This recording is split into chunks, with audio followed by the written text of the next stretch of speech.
Bueno, buenos días a todos, bienvenidos a este webinario. Vamos a intentar explicar las características y las novedades de la nueva convocatoria del programa ATRAE, cuyo plazo de solicitud se abrió el pasado 24 de este mes y cierra el día 9, el día 2, perdón, de este mes y cierra el día 9 de junio. Voy a dar paso a mi compañera, Bárbara Alcocer, que será quien haga la presentación.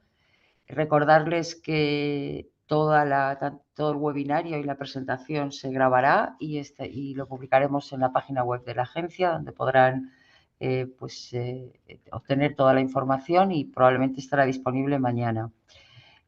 Para contestar a preguntas generales se hará al final de la presentación. Y las preguntas las tienen que hacer a través del chat, donde las iremos recogiendo y al final intentaremos contestar, pues eso, como indico, a preguntas generales, porque preguntas más concretas lo mejor es que se dirijan directamente a los correos que figuran en la página correspondiente de la convocatoria e incluso en la propia página web del programa ATRAE, que ahora mismo está disponible ya en la web de la agencia. Muchísimas gracias por su atención y paso la palabra a Bárbara, que llevará a cabo la presentación. Gracias. Buenos días, gracias Lourdes. Pues soy Bárbara Alcocer, la jefa adjunta de la subdivisión de programas científico-técnicos transversales, fortalecimiento y excelencia. Nos encargamos del seguimiento científico-técnico de una serie de convocatorias, entre ellas el programa ATRAE, y hoy voy a tratar de dar una panorámica descriptiva de este programa. Entonces, para empezar, voy a compartir la presentación que hemos preparado. Pues comenzamos a explicar la convocatoria ATRAE. En primer lugar, su propósito. La convocatoria de este año, 2025, es la tercera convocatoria que sale anualmente. Comenzó su trayectoria en el año 2023 y en este año ya ha salido la tercera convocatoria. Tiene como finalidad pues, facilitar la incorporación de investigadores, investigadoras al sistema español de ciencia e investigación, pero investigadores que hayan realizado un periodo muy relevante de su actividad profesional en el extranjero. Como su propio nombre indica, tiene como finalidad principal traer a investigadores que en este momento estén fuera y hayan estado fuera durante un tiempo de altísimo nivel. Para facilitar esta incorporación, pues se financia un proyecto de investigación, una línea de investigación, junto con la adecuación y renovación de espacios en laboratorios, la mejora de equipamiento necesarios para la ejecución del proyecto, así como la propia contratación de este investigador o investigadora. Bueno, la duración de las actuaciones puede variar entre 3 o 4 años. El presupuesto total de la actuación es de 40 millones de euros con cargo a presupuestos generales del Estado. Y el presupuesto que pueden tener cada uno de los proyectos ejecutados de manera individual pues puede llegar al millón de euros por actuación en el caso general, pero esta convocatoria incluye como novedad que puede llegar a financiarse proyectos de 1.200.000 euros cuando el investigador principal haya estado vinculado a organismos de investigación de Estados Unidos durante al menos 5 años previos a la solicitud. Esto es, concretamente, entre el 1 de enero del 2019 y la fecha de inicio del plazo de solicitudes.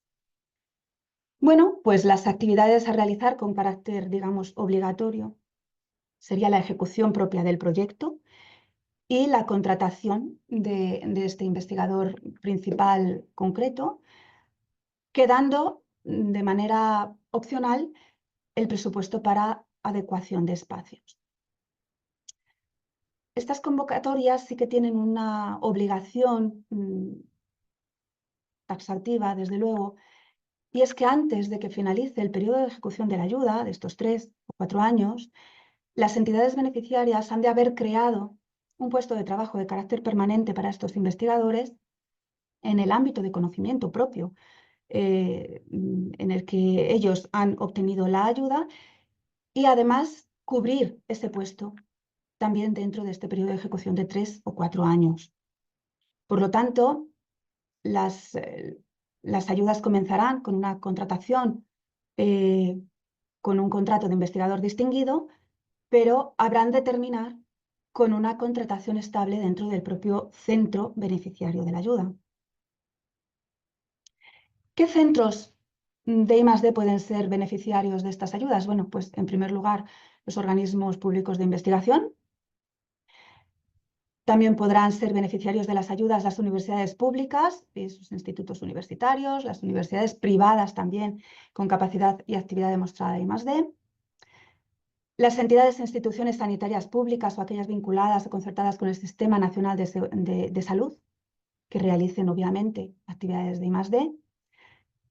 Institutos de investigación sanitaria acreditados, siempre que sean públicos, y otros centros públicos de I+D. Estos son los centros que pueden ser beneficiarios, que dentro de estas ayudas, para nosotros, el beneficiario, digamos, legal, administrativo de las ayudas siempre es el centro que contrata al investigador. Y el investigador, bueno, pues es un beneficiario secundario, obviamente, que se beneficia de la ayuda, pero a efectos administrativos nuestros beneficiarios son los centros. Bueno, para solicitar estas ayudas, ¿qué requerimientos han de cumplir los investigadores y las investigadoras? Para esta convocatoria del año 2025 tenemos esta serie de requisitos. En primer lugar, que el doctorado haya sido obtenido antes del 1 de enero del 2018. En el caso de que haya varios doctorados, se tendrá en cuenta el primer doctorado obtenido. También es requisito que haya estado vinculado el investigador profesionalmente con centros de investigación extranjeros durante al menos 5 años en el periodo que va desde el 1 de enero del 2019 hasta la fecha de inicio de solicitudes. Puede haber un poquito de discontinuidad en estos contratos, pero tiene que haber al menos 5 años entre estas dos fechas.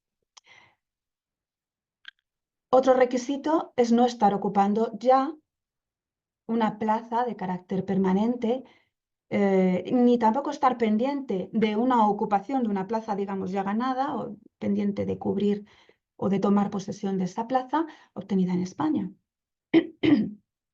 La vinculación laboral debe tenerse en cuenta que será obligatorio que sea desde el inicio de la actuación, ¿de acuerdo?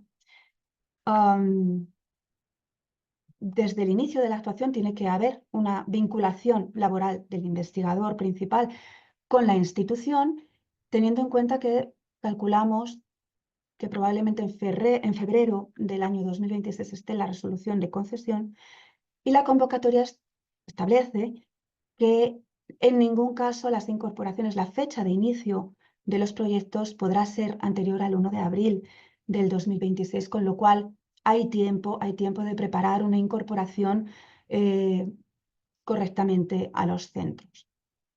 Bien, y como último requisito, pues figurar en una única solicitud, no figurar como solicitante a su vez de la convocatoria de consolidación de este mismo año 2025 y no figurar como concedido en una convocatoria anterior, incluso aunque no hubiera llegado a tomar posesión de esa ayuda.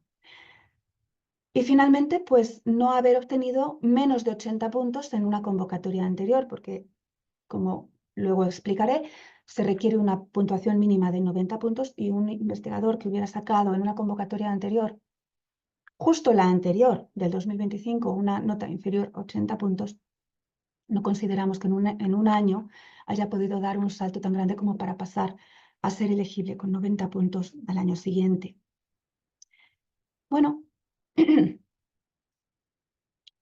cuando se obtiene la ayuda, ¿qué costes van a financiarse dentro de la actuación, como ya hemos perfilado en una transparencia anterior, pues son conceptos financiables, el coste de contratación del investigador principal o investigadora principal, que es la cantidad destinada a la contratación que va hasta la fecha de cobertura del puesto de trabajo de carácter permanente. ¿Por qué esto es así? Porque en el momento en que se cubre la plaza de carácter permanente, los fondos que financian esa plaza de carácter permanente son fondos ya propios de la institución y estaríamos incurriendo en una doble financiación de las ayudas. Por lo tanto, se financian las ayudas de contratación hasta que el investigador o investigadora principal obtiene la plaza de carácter permanente. Estos contratos deberán ser de la tipología de investigador distinguido, con un salario bruto anual de al menos 80.000 euros y el máximo financiable en toda la actuación pues será de 150.000 euros por el número de anualidades. ¿El investigador debe cobrar 80.000 euros?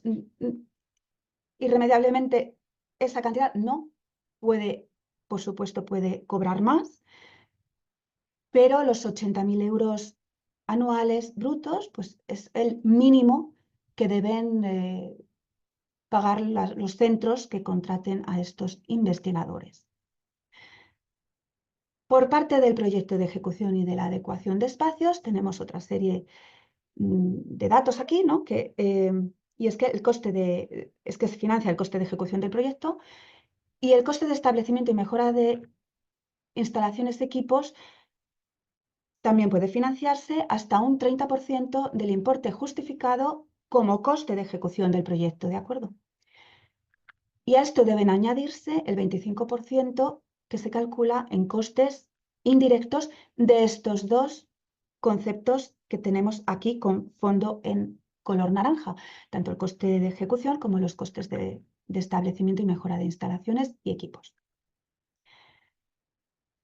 Dentro de los costes de ejecución del proyecto, ¿qué costes concretos son elegibles? Bueno, pues los típicos de un proyecto de investigación y que están recogidos de manera general en la orden de bases que regula esta y otras convocatorias de la agencia. Y aquí estamos hablando de gastos de personal. Claro, dentro del proyecto vamos a recoger los gastos del personal del resto del equipo, no del gasto de contratación del propio investigador principal, que va por otra vía. También se pueden recoger costes de movilidad para gastos de viaje, dietas, seguros, costes de inmovilizado material, también fungible, adquisición de activos inmateriales, uso de bancos de datos, de bases de datos, costes de computación, de servicios centrales, difusión de resultados, alquiler de salas para difusión, incluso solicitud de derechos de propiedad. En fin, hay una lista larga que les invito a mirar en la propia resolución de convocatoria porque está muy desglosado y con todo detalle. Bueno, pues entrando ya en materia de cómo deben presentarse las solicitudes y en qué plazo, las solicitudes, como ya indicó Lourdes, pero lo repito aquí, el plazo de presentación de solicitudes abrió el 24 de abril y finalizará el día 9 de junio del 2025 a las 2 de la tarde, hora peninsular española. Quiero especificar que la convocatoria, si ustedes la leen, pueden ver que el plazo acababa el día 5 de junio. Este plazo ha sido ampliado con una resolución posterior, tratando de dar respuesta al lamentable la discontinuidad eléctrica que hubo en España el día 28 de abril. Por lo tanto, tendrán hasta el día 9 de junio a las 2 de la tarde para presentar telemáticamente sus solicitudes. Se tienen dos requisitos. En primer lugar, por parte del investigador, que tendrá que estar registrado en RUS. RUS es simplemente una aplicación de registro de la Agencia Estatal de Investigación. Es el acrónimo del Registro Unificado de Solicitantes y el investigador deberá estar inscrito en RUS. Bien, ahora bien, posteriormente y principalmente el centro de I+D solicitantes es el que tendrá que estar registrado en SISEN, en el sistema de entidades, y también el representante legal de esta entidad tendrá que estar inscrito también en la misma aplicación RUS.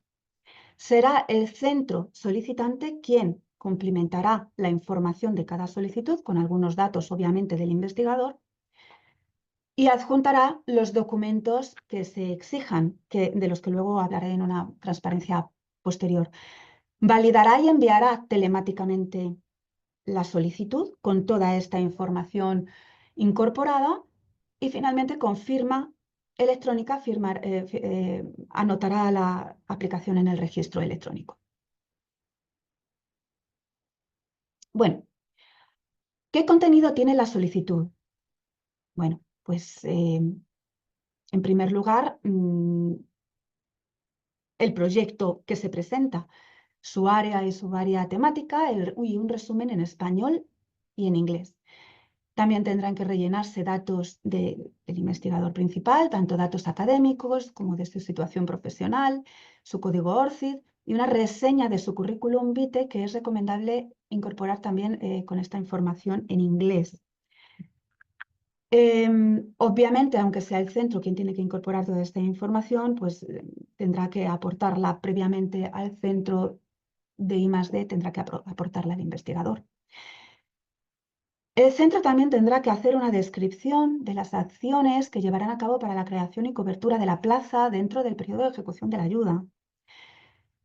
Y luego otra serie de información sobre implicaciones éticas, de bioseguridad, de la dimensión de género en la investigación, una serie de indicadores que necesitaremos luego nosotros para la evaluación ex post, ver el cambio de nivel de investigación provocado por el proyecto y otros datos relevantes, el presupuesto, por supuesto, incluyendo la justificación de la necesidad de cada una de las partidas y muy importante, por eso lo tengo aquí puesto con una letra un poquito mayor, la memoria científico-técnica de la actuación y el currículum vitae abreviado en inglés. Ambos documentos en inglés. Porque nuestra intención es luego, durante el periodo de evaluación de solicitudes, por supuesto, contar con evaluadores externos de cualquier origen internacional. Bueno, la memoria científico-técnica tendrá una extensión máxima de 12 páginas. Les invito a comprobar en preguntas frecuentes y en la propia convocatoria las características que tienen que tener esta memoria científico-técnica en cuanto a tamaño de letra recomendable, en fin, para poder evaluar todas las solicitudes de una manera comparable unas con otras. Por eso indico aquí que vean el formato requerido y el currículum vitae abreviado en inglés, que lo pueden generar tanto descargando unos modelos que existen de este currículum vitae como rellenándolo en la propia aplicación de la Fundación Española para la Ciencia y la Tecnología, que tiene también algunas aplicaciones para poder rellenar este currículum vitae abreviado. Bueno, y algunos proyectos que tienen características especiales, como plataformas marinas, Tratado Antártico, en fin, una serie de proyectos con características especiales, pues tendrán que aportar otra serie de documentación que encontrarán en los anexos de la resolución de convocatoria.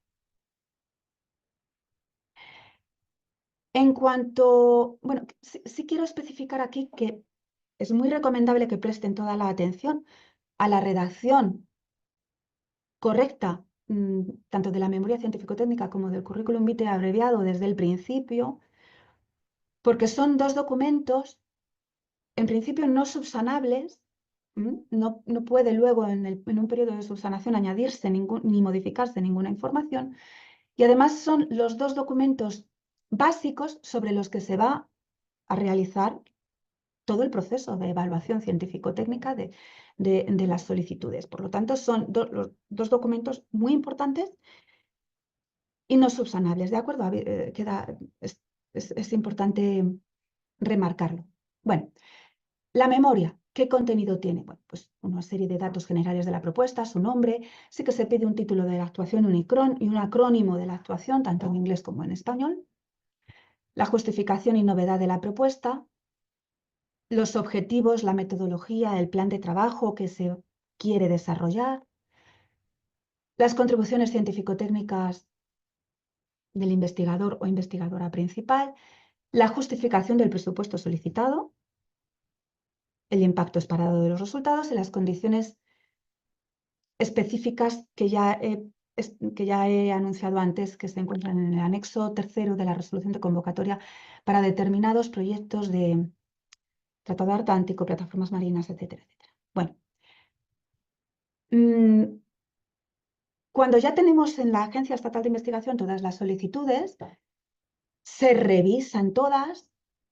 Si se encuentra algún defecto, alguna documentación que no esté suficiente o que no haya llegado, que sea necesaria, pues bueno, pues se tiene un tiempo para la subsanación de estas solicitudes y se da un plazo para la subsanación de estas solicitudes. Para ello se publica en la página web de la agencia un listado con todas las solicitudes que necesitan esa subsanación.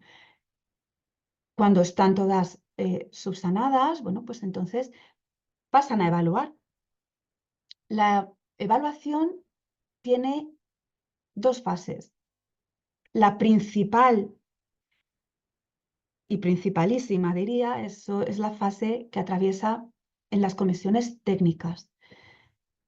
En la Agencia Estatal de Investigación se preparan unas comisiones técnicas con la ayuda de los presidentes y gestores y colaboradores científico-técnicos responsables de cada una de las áreas científico-técnicas y se crea una comisión técnica por cada una de estas áreas donde se contextualizan todas las valoraciones que se han tenido individuales de todos los expertos externos a los que se pasan las solicitudes para evaluar. En estas comisiones finalmente se llega a un consenso y se llega a un informe individual con la valoración final de cada una de las solicitudes. Este informe final, que digo, de consenso, se nutre de varios informes de expertos externos a la agencia. ¿De acuerdo? Bueno, cuando ya se tienen estos informes individuales de todos los investigadores con unas notas, pues se llega a un listado priorizado de las ayudas con la financiación propuesta. Y es la comisión de selección, una comisión ya de carácter más administrativo, la que da carta de naturaleza a este listado priorizado por nota y finalmente produce la relación de ayudas que se consideran financiables. ¿Con qué criterios se evalúan todas estas solicitudes? Insisto, evaluación externa con expertos externos. Bueno, pues con estos criterios. A partes iguales, podríamos decir, la trayectoria científico-técnica del investigador principal y, por otro lado, la novedad, calidad y habilidad de la actuación. Dentro de este último criterio, pues hay 3 subcriterios con distinto peso. Con 20 puntos la novedad y calidad de la propuesta, la viabilidad del presupuesto y el presupuesto con 15 puntos y finalmente el impacto esperado de los resultados con 15 puntos también. Para resultar elegible no solamente hay que tener un mínimo de 90 puntos, sino que además se tiene que superar un umbral de 35 puntos en el primer criterio y de 30 puntos en el segundo criterio. Que por otro lado yo creo que para llegar a 90 puntos se llega siempre. Bueno, lo estoy pensando ahora. Bien, las obligaciones, bueno, antes de hablar de las obligaciones, sí que quiero hacer una transición, ¿no? Una vez que se llega a tener la lista de los investigadores que han resultado elegibles, pues obviamente es un listado provisional al que se podrán hacer alegaciones, también con un plazo para alegaciones. Y posteriormente, después de recibir y revisar pormenorizadamente todas estas alegaciones, pues se tendrá la resolución de concesión, determinando en la resolución de concesión la fecha de inicio de las ayudas, que ya advierte la convocatoria que no será antes del 1 de abril del 2026. Y ahora sí, cuando ya se tiene, ya se tiene, digamos, el papel de ser un organismo beneficiario de la ayuda ATRAE, pues se tienen que cumplir con estas obligaciones. Evidentemente, cumplir con las obligaciones propias de la Ley General de Subvenciones, deben conservar, custodiar la documentación según la Ley General de Subvenciones. Durante el periodo de ejecución de la ayuda tendrán que haber creado y cubierto la plaza para este investigador, al menos de su área científico-técnica, dentro del periodo de ejecución. Y deberán dar cumplimiento a las características de los proyectos relacionados en el anexo 3. Y las publicaciones científicas pues, deberán estar en acceso abierto cuando no sean susceptibles de alguna protección de derechos de la propiedad. En este caso, las publicaciones científicas pues, deberán recogerse en abierto, pues una opción es publicarlas en revistas de acceso abierto y otra opción es archivar en repositorios institucionales o temáticos de acceso abierto, por ejemplo, Recolecta de la Fundación Española para la Ciencia y la Tecnología u otros que pudiera existir. Los datos de investigación se deberán depositar en estos repositorios antes de 2 años tras la finalización de los proyectos. ¿De acuerdo? Y luego, como obligación natural durante la ejecución de proyectos, pues es estar dispuestos a sufrir un seguimiento científico-técnico de las ayudas y finalmente una justificación económica también de las ayudas. El seguimiento científico-técnico de estas ayudas es lo más sencillo posible. Y consta de un informe intermedio que se presentará 3 meses después de cumplir la mitad del periodo de ejecución. Quiere decirse a los 18 meses cuando sean proyectos de 3 años o a los 2 años cuando sean proyectos de 4. Y al final un informe científico-técnico final, 3 meses después de la finalización de la actuación. En este informe científico-técnico final deberá darse constancia de la obligación de creación y cobertura de la plaza de carácter permanente en el área científico-técnica del investigador beneficiario. Bueno, ¿qué información recogen estos informes? Bueno, pues el desarrollo de las actividades, cumplimiento de objetivos, la dimensión de género, los gastos realizados, indicadores para la evaluación. En el informe final se recogerán los indicadores para la evaluación ex post. Y como digo, en el informe final también la documentación que acredite la creación y cobertura de las plazas. Y muy rápidamente, las ayudas también están sujetas a seguimiento económico o a justificación económica que se llevará a cabo pues, en la modalidad de cuenta justificativa simplificada y que se presentará 3 meses después de la finalización de la ayuda. Bueno, aquí tendríamos una descripción general del programa de este año 2025.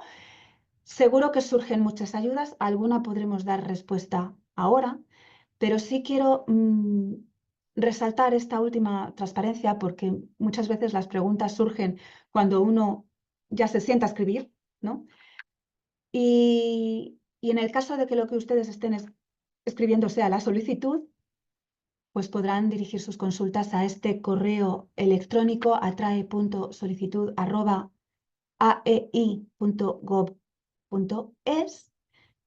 Si hubiera algún problema con cuestiones informáticas de las aplicaciones que tenemos a disposición, si hubiera un problema con el registro unificado de solicitantes, RUS, si hubiera un problema con SISEN, si hubiera un problema con la aplicación informática en la que tienen que entrar los centros, pues también hay un buzón de consultas informáticas. Y concretamente, si las preguntas es acerca de requisitos para registrarse en SISEN, registrarse la entidad en el sistema de entidades, pues hay un correo electrónico que es registroentidades@aei.gov.es, donde también podrán poner sus solicitudes. Entonces, yo creo que terminamos aquí, damos paso a las preguntas que hayan podido realizarse en el chat, que Mónica iba a estar pendiente de ellas para decirme. Vale, bien. Bueno, más o menos, a ver, se me habrá quedado alguna en el tintero, pero bueno, como estaban los buzones a los que dirigir las consultas, no pasa nada. Más o menos los he distribuido como en tres tipos. Uno sería respecto a los centros que pueden solicitar las ayudas. Entonces, por un lado, nos preguntan si las fundaciones privadas de universidades públicas podrían presentarse podrían solicitar las ayudas. No sé yo si esto ya es un poco de ajuste fino de la pregunta y ya está. Y luego pregunta, imagino que debe ser algún investigador que se lo está pensando, ¿cómo se podría confirmar si un centro es elegible para la solicitud?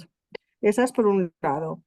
Respecto al salario de los investigadores, preguntan... Un segundo, Mónica, creo que voy a ir sí, contestando porque si no, no estoy vale, tomando nota y me fenomenal. voy a olvidar. Vale, que así Bueno, puedo... la convocatoria dice expresamente universidades públicas, sus institutos universitarios y las universidades privadas con capacidad de actividad demostrada en I+D. Fundaciones privadas de universidades privadas, yo creo que lo mejor es que hagan la pregunta en solicitudes expresamente con qué tipo de fundación, que pasen sus estatutos, que pasen su registro en donde estén en el registro de fundaciones, para casos concretos que se pueda estudiar el caso concreto y desde el buzón de solicitudes les van a contestar si es elegible o no es elegible. Vale, bueno, vamos a ver, y voy a intentar un ¿Y poco agrupar. cómo comprobar si un centro es elegible? Sí, Bueno, a ver, los centros, ellos, si un investigador está pensando en un centro concreto, yo creo que lo mejor es que se dirija a su centro, porque el centro va a saber si es la naturaleza jurídica de ese centro, el centro la sabe. Entonces, yo les sugiero que directamente hablen con el centro para ver si son elegibles dentro de esta, porque es verdad que el sistema español de ciencia es muy variado, no necesariamente complejo, pero sí que es verdad que hay una gran variedad de centros que están desarrollando actividades de I+D y la naturaleza jurídica de cada uno de ellos puede variar mucho. Entonces, pueden preguntar en el buzón de solicitudes para un centro concreto o pueden dirigirse al propio centro, que el propio centro va a saber si es beneficiario de esta ayuda con total seguridad. vale. Bueno, estoy viendo que no lo había visto, que está aquí Paloma Sí, Salcedo, que está contestando está estas contestando, sí. preguntas. Yo quería Vale, hacer un inciso también en lo que ha comentado Bárbara y creo que es importante resaltar que es la institución la que presenta la solicitud, no el investigador. Con lo cual, pues lógicamente tiene que haber un contacto previo y un acuerdo previo entre el investigador o investigadora y el centro que va, o la entidad beneficiaria que va a solicitar la ayuda. Y eso es importante. Al final, para presentar esta solicitud, desde luego tiene que haber un trabajo previo entre investigador y centro. bueno, luego hay bastantes dudas sobre los costes de contratación y el salario y demás. Entonces, por ejemplo, hay varias preguntas que indican, por ejemplo, que imaginemos que por categoría laboral, una cantidad, el salario máximo fuese de 70.000 euros, que si en el contrato se podría poner 70.000 como salario y 10.000 como complementos, o tiene que ser 80.000 de salario. También preguntan... Respondo. Sí, Tienen que ser 80.000 euros brutos anuales. una nómina se compone de muchos conceptos. Entonces, bueno, pero tienen que ser 80.000 euros brutos anuales. Y además, daros cuenta que es un gasto elegible de la ayuda. Quiere decirse que en la justificación económica que se va a hacer, se van a presentar nóminas de CES, de la Seguridad Social, para justificación económica. Quiere decirse que se van a comprobar que efectivamente el salario bruto es de 80.000 euros anuales o superior. Mm. Vale, también preguntan, por un lado, si este año también se va a dar un periodo en el que los investigadores puedan estar a tiempo parcial en su anterior entidad y en la beneficiaria de la ayuda TRAE, y también un poco si el salario de ese periodo a tiempo parcial tiene que estar como ponderado al tiempo de dedicación del investigador o son los 80.000 euros. Espera que había hecho. Sí, y luego preguntan si el salario permanente del puesto de carácter permanente ya creado tiene que mantenerse, que sea de 80.000 euros brutos anuales. Comienzo por esta última pregunta. No, la verdad es que no.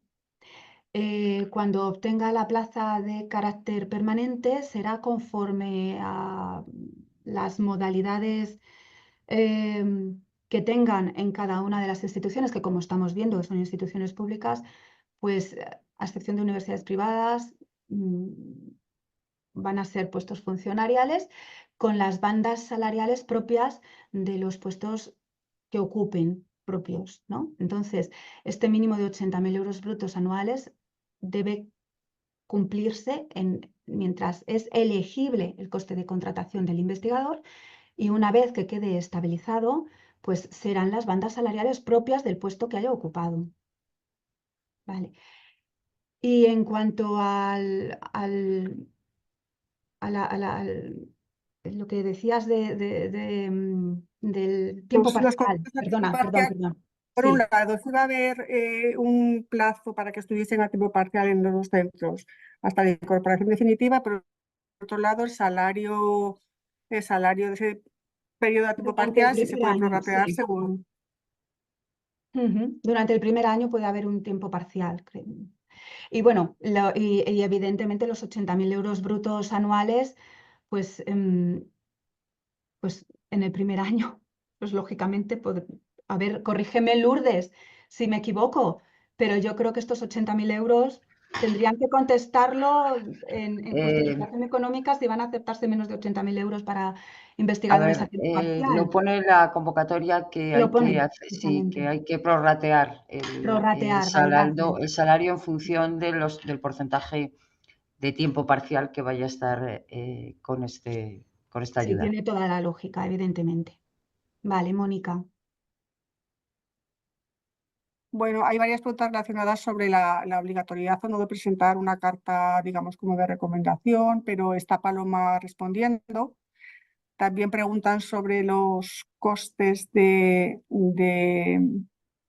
uso de buques oceanográficos.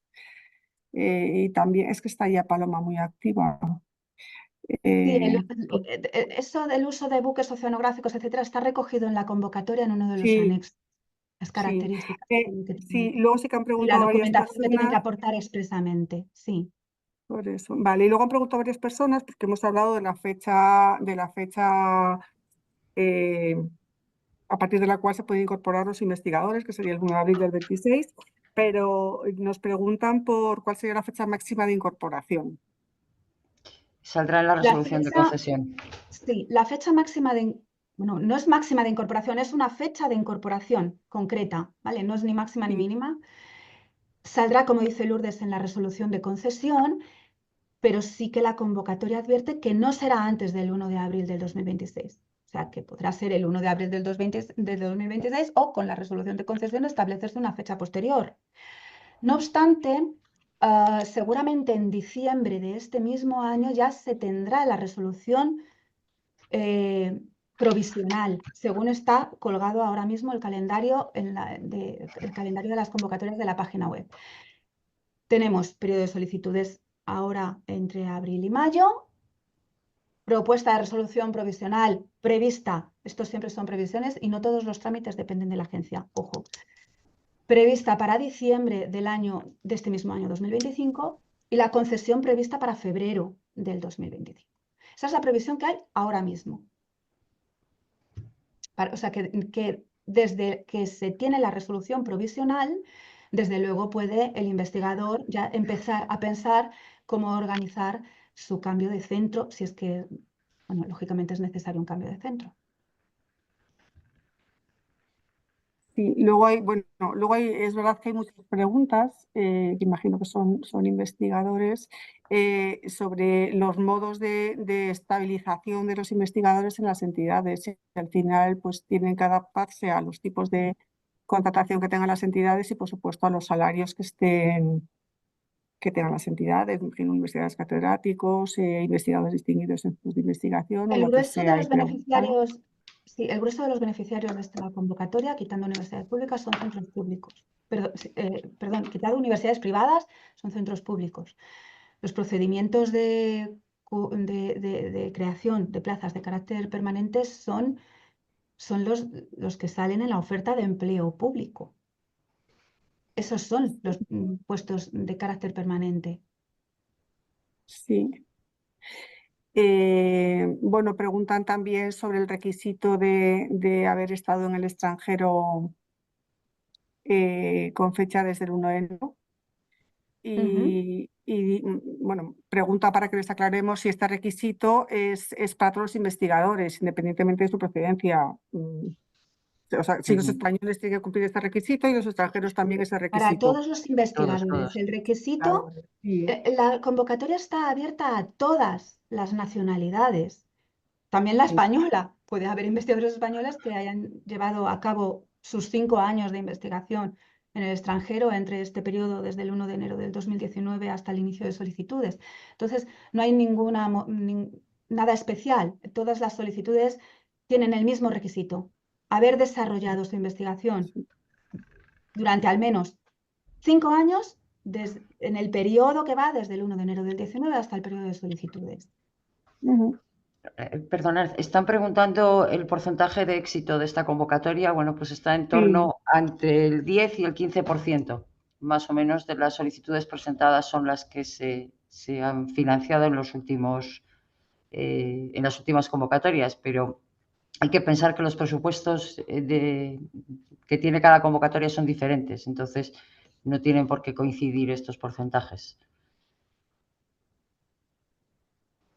Sí, aquí si lo estaba leyendo, bueno, preguntan cuántas candidaturas También, hubo, un segundito, cuántas Mónica, te concedieron. Sí, un segundito, perdona que te interrumpa, porque quería además complementar lo que dice Lourdes, que dado que esta convocatoria incluye que no podrá haber, el investigador que se presente no podrá haber obtenido anteriormente menos de 80 puntos en la convocatoria anterior, incluir este requisito yo pienso que quizás vaya a aumentar ese ratio de éxito de esta convocatoria 2025.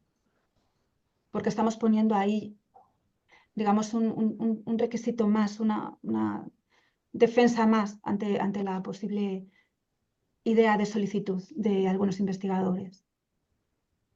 sí. De todos modos, a ver, si la financiación máxima por proyecto es 1,5 millones, 1,2 millones, perdón, y tenemos un presupuesto de 40 millones, pues es fácil saber más o menos cuál es el máximo de solicitudes o el mínimo que podemos financiar. Sí. También Sí, hay otra pregunta ah, perdona, que voy a contestar porque es algo que me han preguntado muchas veces a mí directamente, que es el tema de la doble afiliación entre una institución española y otra institución. Bueno, esto viene regido por la Ley de la Ciencia y por lo que es explícitamente el contrato de investigador distinguido.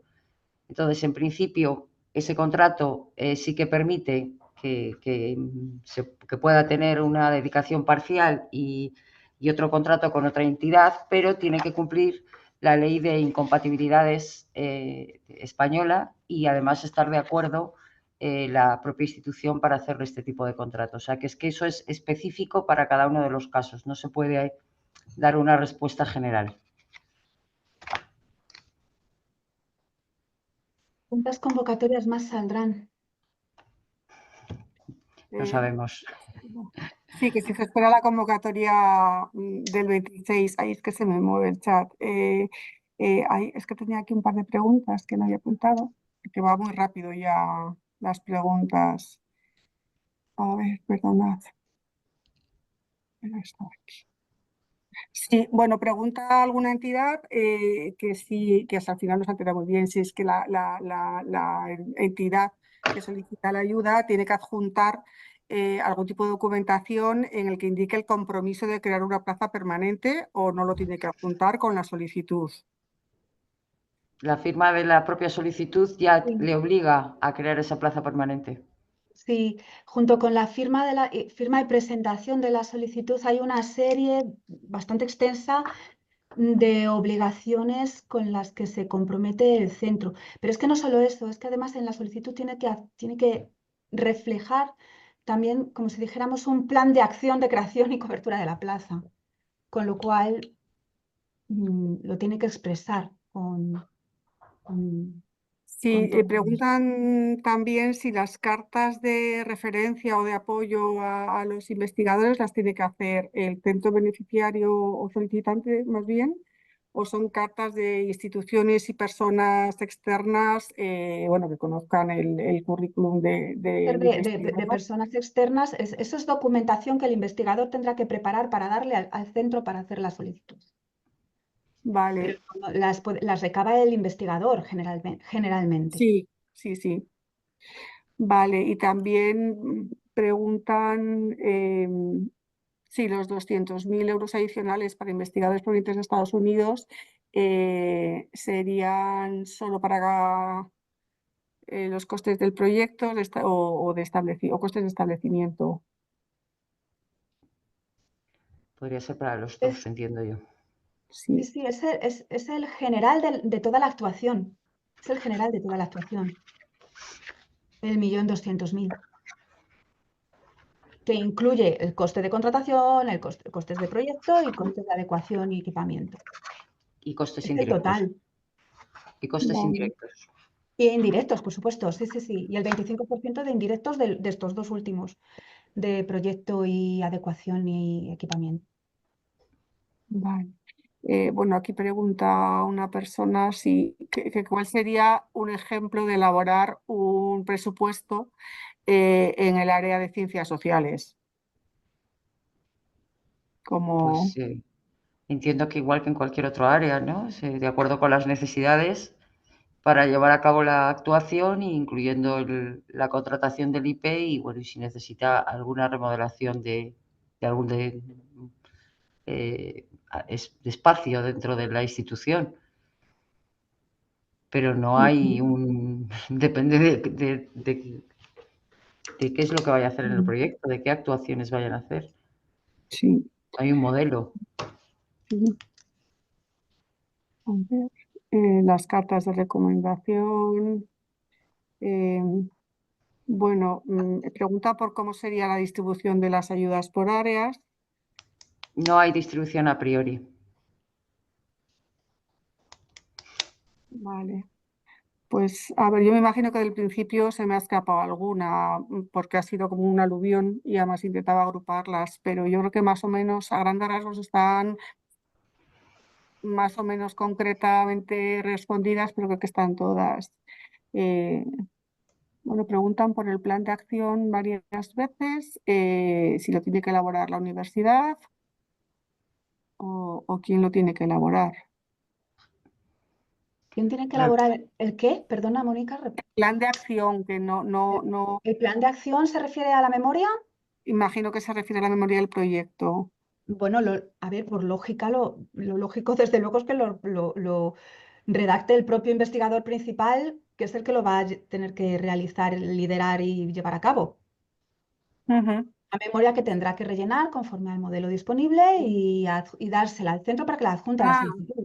sí, creo que está matizando el plan de acción de incorporación como personal Ay, permanente. vale, vale, vale. No, ese es el centro, porque el centro tiene que llevar Sí. a cabo una serie de procedimientos administrativos para la creación y cobertura de las plazas, y lo tienen que hacer a tiempo. Tienen que sacar las plazas, montar los procedimientos selectivos, que son, y llegar a las resoluciones y a una necesaria toma de posesión dentro del periodo de ejecución de la ayuda.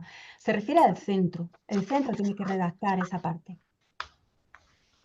Sí, acaban de entrar un par de ellas que hablan si en la concesión de las ayudas hay una distribución por géneros de las ayudas o hay paridad hombre-mujeres o si se distribuyen de alguna manera teniendo este aspecto en consideración. A ver, la agencia lo que evalúa es la excelencia científica y en principio no hay diferencia no tenemos en cuenta, vamos, no hay ninguna cosa referida a esta. He visto que hay algunas, disculparme, preguntas relacionadas con que si los investigadores que han obtenido en ayudas anteriores tenían o no tenían el certificado R3. Les voy a leer exactamente cuál es lo que pone el artículo 1.2 de la convocatoria, en la que dice que, bueno, que estas ayudas tienen como finalidad facilitar la incorporación de talento investigador consolidado, de reconocido prestigio internacional y que haya desarrollado, bueno, recientemente, etcétera.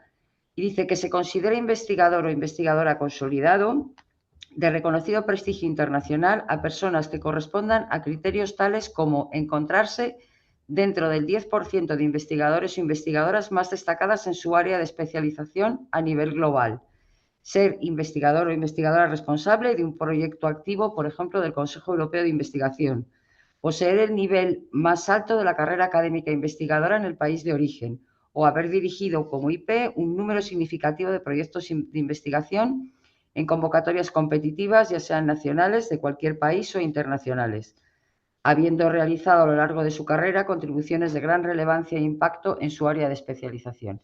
Creo que con esto queda perfectamente definido cuál es el perfil de los investigadores que deben presentarse a esta convocatoria.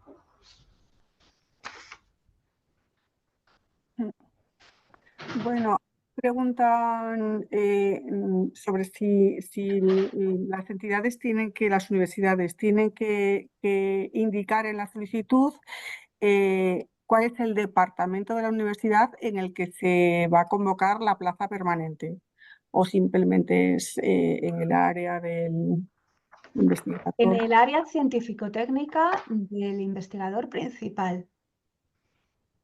Vale, no tiene que indicar entonces el departamento. Habrá organismos donde se corresponda a algún departamento con esa área y habrá organismos donde ese departamento incluya varias áreas o algún área en varios departamentos. O sea, no, nosotros pedimos que sea en el área científico-técnica del propio IP la creación de la plaza, con independencia de en qué departamento sea. Sí, y preguntan también si las universidades pueden postular a más de un investigador. Más de un investigador, sí, pero un investigador no puede con 2 centros. Muy bien. Vale.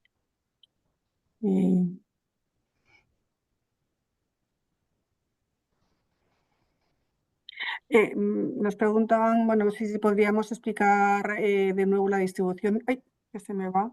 Conforme entra. La distribución de los costes elegibles. Son 3: contratación, actuación, proyecto, costes indirectos. Ahí es que se me va. O Vale, hay 3. ¿Son 3 o 4? No, son, digamos, 3 patas de costes de financiación. En primer lugar, el coste de contratación del investigador principal, que tiene que ser de al menos 80.000 euros brutos anuales y con un máximo financiable de 150.000 euros por el número de anualidades. ¿De acuerdo? Bueno, En segundo lugar, comentan. están los costes de ejecución del proyecto de I+D. Y en tercer lugar, y estos 2 primeros son obligatorios. Y en tercer lugar, los costes de establecimiento y mejora de instalaciones y equipos, que este es opcional, se puede pedir o no pedir. Si se pide, tendrá que tener como mucho un 30% de los costes de ejecución del proyecto. ¿De acuerdo? Y además se añade, que no sé si viene por aquí la posible duda, se añade un 25% de costes indirectos de estos últimos dos conceptos de coste de ejecución de proyecto más costes de establecimiento y equipamiento. El 25% de costes indirectos no se calcula también sobre el coste de contratación, solo sobre las últimas dos patas que hemos dicho de coste de ejecución de proyecto y coste de establecimiento y mejora de las instalaciones. Sí. Bueno, aquí hay un comentario que ha hecho una universidad que dice que sería muy interesante que para las próximas convocatorias y las AE de ATRAE se pudieran gestionar como,